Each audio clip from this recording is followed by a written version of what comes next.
Hi, I'm Gabriel Ramstikshow from BSHM 13, and we're going to do a podcast about the public speaking. For you, what is public speaking?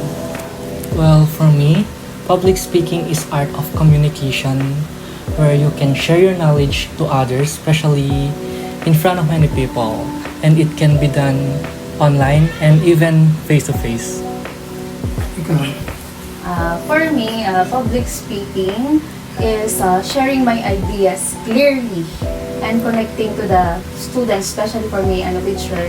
So, for me, when I do public speaking, it is when I share all the lessons, the wisdom to my students in a way that they can understand it easily, in a way that I can translate my lessons. Let's say, for example, when we talk about a lesson, I explain it through a story that happens to me. And usually, ang ginagawa nila, pag narinig nila yung kwento ko, the first time, they thought na walang connection yung isang story. But, pagkatapos ng story, masasabi na lang, yun pala yun, ma'am. So that way, I think yung public speaking is na re-relate ko o nakukonect ko yung ideas ko at naitatranslate ko ng mas maayos dun sa mga audiences ko.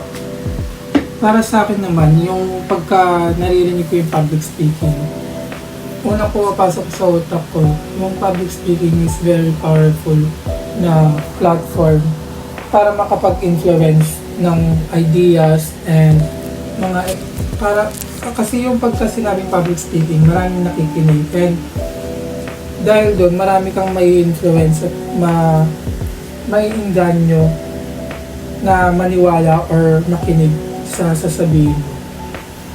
And yung next naman is, how did school or studying shape your view of public speaking? Ikaw. As a student kasi, sometimes tingin natin public speaking is hard because we are speaking in front of many people. But when I had my public speaking subject, it teach me to speak in front of many people, to manage yourself, and to focus speaking. Ikaw, okay. Sa akin, actually, if you're going to ask me about school, I've been to school for a very long time. So, I'm a graduate ng marketing management. After nun, nag-professional education pa ako, nag-masteral pa ako, and right now, I'm taking my PhD. So, kung sa school lang pag-uusapan, I have a countless opportunity to learn about public speaking. But para sa akin, I learned public speaking talaga, hindi dun sa school. It's from my experience. I just want to share my story. I'm an introvert. So, it's hard for me to talk in front of the people, but I took the course na marketing management, which is, it is undeniable na pag marketing management student ka, MKM, kailangan mo magsalita. Lagi, nasa harapan ka. And actually, sabi nga niya, nasa account kayo, may subject kayo na public speaking. So, sobrang, swerte ninyo because during our time, walang ganong subject. Walang ganong subject. Ang mga subject namin, it all focuses on marketing na major namin. Meron kaming mga accounting subject hanggang accounting 7A.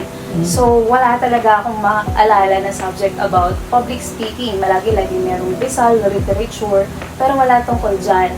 So, given that I am a introvert and it's hard for me to talk in front, even when pag kumakanta.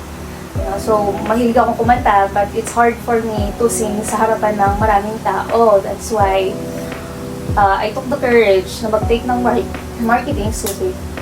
Because I know I can improve myself. Sabi nga nila, kapag finish mo yung tawag dito, kapag kinakatakutan mo, it will improve you, no? It will make you better. Pumasok ako sa call center, Sutherland to be specific. Wala pang cycle nun. So sa Sutherland, ang goal ko is hindi para magkaroon lang ng trabaho, kumita, but gusto kong mamura araw-araw. Gusto kong marasasan na murahin ng mga irate na customers because for me, Diba, imagine, kung gusto mo matuto ng public speaking, kung gusto mo matuto makipag-usap sa harapan ng kung sino-sino, then, I think it is the best for you to have this experience na habang minumura ka, kailangan naaayos mo yung problema, nakakausap mo siya ng maayos. So, I think, no, hindi lang siya sa school, although, of course, it helps a lot, but my experience helped me better, no, to become a good public speaker. Sa akin naman, dati, nung nasa high school pa lang ako, pag sinabi kasing public speaking, kasama dyan yung recitations. And isa din sa kinatatakutan ko yung magsasalita ako sa marami, like mga classmates. Kahit alam ko yung sagot, may na lang ako kasi parang nakakatakot, baka magkamali ka ganyan. Pero yung sinabi mo nga, na if-face mo yung fear mo, mas magiging or mas lalakas, parang Mas lalakas yung loob.